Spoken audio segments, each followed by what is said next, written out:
This is such a fun and flexible little vise. It is our multi-vise, meaning it has two sets of jaws. Here upright is the 1.5 inch jaw, but you can rotate it and bring up the 2.5 inch jaw, which has the added benefit of two sets of grooves for holding odd-shaped or round stock. Next to the jaw is this small work surface. If you need to peen over a rivet or bend wire, it's perfect for that. And of course, at the bottom is this clamp. So, the way I use it is I clamp it to an extension on my workbench. And the clamp is really solid, so now the vise is locked in place and ready to go to work.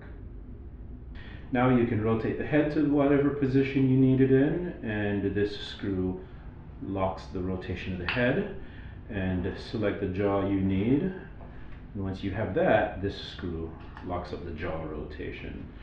The jaw clamps as easy and predictable as you would think. So here I'm going to put in a drill bit for sharpening and lock that in place.